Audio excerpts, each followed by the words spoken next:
Hey guys, and welcome to the Working Money Channel. So I saw this from T-Hole Benedict XRP. This has to do with Ripple customer Modular. So Modular unveils SEPA instant services for real-time European business payments. A Ripple-enabled company has now launched a real-time Euro payment service based on the pan-European SEPA instant platform, which is available 24/7 and settles funds in 10 seconds, according to a company release. The new service will allow customers to roll out embedded real-time Euro payments propositions through the Modular application programming interface, allowing them to send and receive payments immediately under either their own or Modular's regulated status. So that's interesting. SEPA's instant real-time capabilities is expected to supercharge the capability of emerging sectors that will benefit from payment immediacy like crypto, e-commerce, and lending. According to the release, businesses can embed SEPA instant to existing software via the Modular API. Now, I don't know if you guys remember, but way back in 2016, Ripple did release this on their Insights blog, SEPA in the Age of Real-Time Payments, and they were basically saying that, and this was from 2016, they were saying by 2017, SEPA credit transfer must be ready for adoption as an instant payment scheme offering settlement in real time for people and businesses all over Europe. So they were already seeing that this was going to be a reality for the European payment service provider. We're increasingly living in an instant economy, and historically, financial services have lagged behind, holding up European business innovation, said Marka Wasoba, managing director for Europe at Modular. But all that has changed thanks to SEPA Instant. Now payments not only keep up with a business's tech stack, but become a competitive advantage in their own right. So very interesting considering that this has to do with a Ripple customer, Modular, and now how they're leveraging SEPA's instant real-time capabilities to expect a supercharge for payments, and how this is going to benefit payment immediacy, like, and they give the example like for cryptocurrencies. So interesting news there. Wanted to thank T-Hole Benedict XRP for posting that. Wrath of Kahneman also mentioned this. The Gamori Shinkin Bank has signed with SBI Remittance International Money Transfer Service. So here's the article, guys. I'll just translate that real quick. Gamori Shinkin Bank, SBI Remittance International Remittance Service start. We are pleased to inform you that we have signed a partnership agreement and will start the service on July the 1st. That's at least when it's scheduled. The number of foreign workers is increasing year by year due to the labor shortage, due to the decrease in the age population, due to the declining birth rate and aging population. The demand and presence of foreign workers in the Japanese economy is steadily increasing in the labor market, and so they are obviously seeing if there is a large quantity of migrant workers coming out of country into Japan in this particular case, these foreign workers are going to be paid in Japanese yen, and if they live in Bangladesh or India or wherever, they're going to have to convert that back to their national currency, and so I can see why SBI Remit and the Gamagori Shinkin Bank is jumping all over this partnership. Just down here, our mission is to provide highly convenient financial services centered on hometown remittances to foreign residents, and by actively incorporating the latest financial technologies such as Ripple's distributed ledger technology in the United States. We are working every day to improve customer convenience by providing cheap and fast payments overseas, remittance services, and customer support in 12 languages. So a little clunky here on the grammar and on the English because it was a quick, rough translation through Google Translate. Nevertheless, I think we do get the gist of this. Interesting to say the least. Wanted to thank the Wrath of Kahneman just for mentioning this because, we got to keep our eye on what everybody else in the world is doing. We are seeing money transfer services explode worldwide. We are seeing global payments really ramp up, really becoming more and more popular because of, the situations that we're seeing. We're seeing more migrant workers enter countries and, start working in these countries. And we're seeing the need more and more for cross-border remittances to send money back to family at home. Also, there's banking the unbanked as well, which this doesn't touch on. But RippleNet and on-demand liquidity, this is obviously, central to how the economy is flowing in countries like Japan. So again, just wanted to thank the Wrath of Kahneman for posting that. Matthew Liny bringing this to our attention, guys. DLT Pilot Regime released. How the EU is preparing for tomorrow's digital securities market. And guys, this was a report just released by Deloitte this month, June 2022. Deloitte will onboard new clients with a DLT platform highlighted by XRP technology. So just highlighting some of this, the so-called tokenization or digital representation of financial instruments on distributed ledgers, or the issuance of traditional asset classes in tokenized form to enable crypto crypto assets to be issued, stored and transferred on a distributed ledger, is expected to open up opportunities for efficiency improvements in trading and post-trading processes. However, Union Financial Services legislation was not designed with such technology and crypto assets in mind and contains provisions that could limit the use of blockchain technology, so they got to get around the red tape. For these reasons, the DLT Pilot Regime was introduced to allow for such technology to flourish while accounting for potential risks at the same time. So it sounds like Deloitte is on top of this. Again, this is called the DLT Pilot Regime, and they talk a little bit more about it in this document. He's linked the document in here, so you guys can peruse this. I will link this in the description of the video for you guys. Brand new document from just this month. They even mention a timeline here. Most of the provisions of the pilot regime shall apply from March 23rd, 2023. On the other hand, MiCA is a complex text that will require extensive debate and consideration. It is currently in a trilogue discussion between the European Commission, Council, and Parliament, and it will potentially come into effect in the second half of 2024. But here's what they think, guys. Ultimately, be it as it may, there is a clear consensus among European lawmakers that it is not ultimately desirable to have two parallel regimes for DLT and non-DLT based market infrastructures in place. Ergo, if the pilot regime turns out to be a success, it should be made permanent in bold letters by amending relevant European Union financial services legislation to establish a single coherent framework. Well, isn't this what ISO 20022 is supposed to be all about? Interesting that they are devising a pilot regime project and that this is just happening now. So Deloitte onboarding new clients with DLT platform highlighted with XRP technology. We know Deloitte and Ripple already partners, so this is great news. Wanted to thank Matt for posting that. And here's another one, guys, from the Wrath of Kahneman, a journal article. Adoption of blockchain in financial services uses RippleNet as an example of blockchain payments. So note this, first of all, I wanted to mention this was, the publication was back from a couple of months ago now, January to February of 2022. So it's a relatively new document. However, it's funny because when you read this, RippleNet is a project of blockchain-based payment settlement company Ripple. RippleNet is a bank network that sends and receives payments via Ripple's distributed financial blockchain technology. The RippleNet ecosystem consists of banks and payment providers as members and corporates, consumers, etc. as users. Here's where they might not actually have the most up-to-date information. The RippleNet members are connected through Ripple's API-based xCurrent software. xCurrent is the first global real-time gross settlement system that enables banks to message, clear, and settle their transactions with increased speed, transparency, and efficiency across. So, I mean, I don't know. I mean, I guess there are some banks that originally did sign up with xCurrent.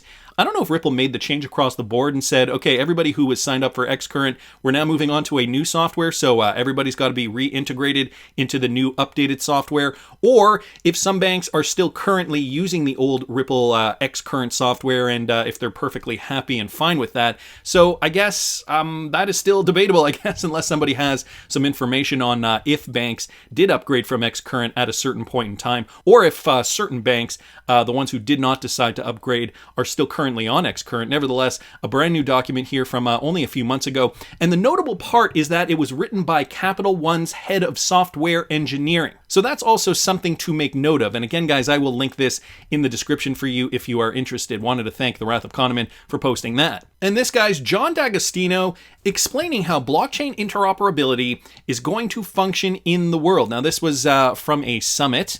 Let's just see here. What was this summit? This is the Leading Alternative Investment Management Summit. This just happened in London, and it was last month. But I just wanted to play you guys this clip of John Dagostino real quickly. Here's what he has to say. I think we're moving to what most people in the industry call a multi-chain world, where you're going to have a couple of these layer one blockchains that people will build interesting businesses on. Not everything is going to become decentralized. Not everything is going to move to a decentralized blockchain, at least in my lifetime. Maybe in my daughter's lifetime, some of it will, most of it will. But I think it's very, very likely in my lifetime we'll have certain activities, businesses, I don't know if you have title insurance here in the UK, but this concept, I just bought a condo in New York and I sat around a table with 15 people, 2 of which I had to write a check, $5,000 to prove that my condo was mine. So it's an insane concept as far as how do we not know that my condo is mine? So functions like that will shift to immutable sources of truth, which blockchains actually do a pretty good job of. I think then within the blockchain itself, things are impeccably fungible, but blockchains do have a problem, at least now, talking to each other. I actually think that's a really wonderful opportunity for the US dollar. So I think as the world moves off the crude oil, as it depegs the US dollar off of crude oil, to some degree at least, maybe not as much as Russia would like. I think that the US dollar acts as the lubrication vehicle between blockchains. Now, whether that's a CBDC or a stablecoin that's fiat-backed, as Nouriel indicated, I don't believe in algorithmic stablecoins. So to me, it's irrelevant. It's a mechanism to transact, whether you represent a dollar as a digital asset that Citibank controls on their own internal ledger, or whether it's some tokenized equivalent that operates on some blockchain that's public. To me, it's completely irrelevant. It's just about efficiency and ease of use between blockchains. Everything is going to be about ease of use between blockchains, and you can hear it here. The US dollar is still going to play a pivotal role. But how are we going to source for that liquidity? Answer there, the Daily Double. What is Ripple? So I thought that was an interesting clip. Wanted to thank at Fame21more just for finding that and posting that, because when we look at all these experts, when we're listening to all these guys, they're all basically saying the same thing. These blockchains around the world are going to have to communicate with one another. And the interoperability is going to be key amongst all of them, whether it's finance, whether it's communication for real estate, as he was talking about his condo in New York. Everything is going to have to communicate, and so interoperability is first and foremost. This has been something that Ripple has been talking about from the beginning, at least with regards to payments. And do you remember this guy, Bruce Fenton? Well, Tag, XRP, and Bruce have had some words over there on Twitter. Bruce Fenton is actually poking at Tag here, saying, he's clout trolling for weeks, but when I offered to debate him, he locked his account. Well, if you know why, Tag was doing it to prevent spam, Bruce. On Spaces, you didn't impress. 67,000 strong and no champion. Come on, you can do better. So it sounds as though he is, challenging Tag here. It's absolutely killing Bruce Fenton that I turn my tweets back to private just to clean up my followers. Okay, so Tag does continue with this thread. Bruce Fenton, it's very hard to believe. You hope Ripple wins huge. Now, if you guys don't remember, this guy has been spreading FUD about Ripple since 2017, and I recently did a video on this. I'll link it up here in the top right-hand corner. And as you guys can also see, Bruce Fenton for U.S. Senate. He's also running for political office, which, on the one hand makes me wonder, why are you calling people out on Twitter? You are supposed to be diplomatic if you want to get into politics. Anyway, he has done that. So Tag writes, it's hard to believe you hope Ripple wins huge, seeing some of your tweets. I believe you are only fighting for Bitcoin and Ethereum. Can you please prove me wrong? There are millions of us that do want to believe you. And Tag continues this tweet thread by popping in some Bruce Fenton tweets here and there. I hope Ripple wins huge. If I'm elected, I'll do everything I can to dismantle the SEC. He posted that on May the 24th. However, Tag pointing out a different story. Longtime Bitcoin advocate launches broker-dealer for crypto firm. So just an article with Bruce Fenton advocating for Bitcoin here. Where is the source for this nonsense? No clip, no transcript. Another one here just responding to a Charles Gasparino tweet with regards to the Ripple SEC lawsuit. Responding again, Tag just exposing him every step of the way. I think Ripple sold a ton of XRP, so that also counts as a security sale, even if not an offering. They also did pretty much say Ethereum got a pass because it was a new thing, but that such a method would probably be in violation in the future. Another one from January 2021. The subject of the suit is the charges. The suit is not, is XRP a security or not? The suit is about the SEC allegations. Now, for sure, the issue of whether XRP is a security will be an argument by Ripple's defense, but no guarantee the decision will even rule on this. And then he also posts the full thread down here. Bruce Fenton, Tag says, if you're actually planning on dismantling the SEC, maybe you can start by telling them not to threaten innocent people and their money. We had no choice, and now the XRP community is absolutely massive.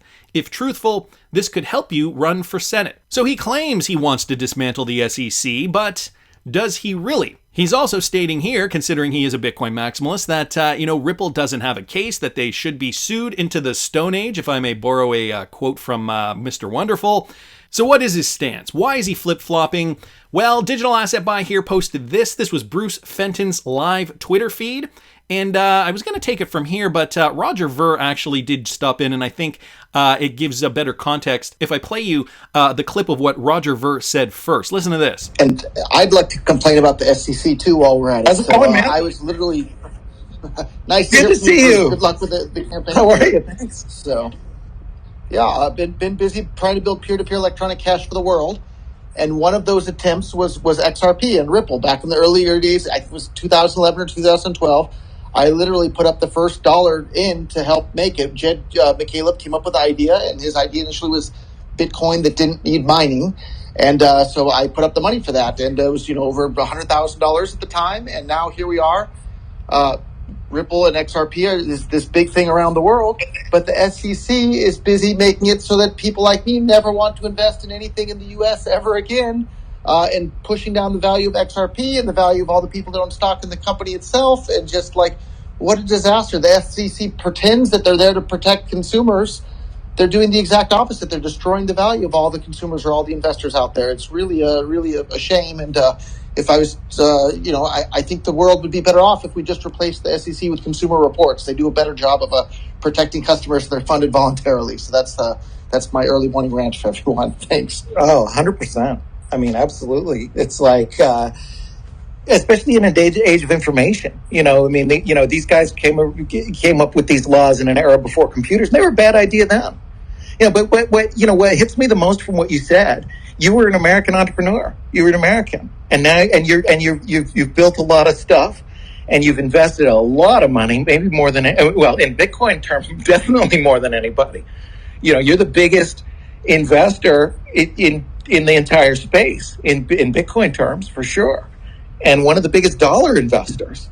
I mean, and you've done a lot of stuff. And here, what did you do? You're out of this place. You're not going to work here. You're not doing anything here.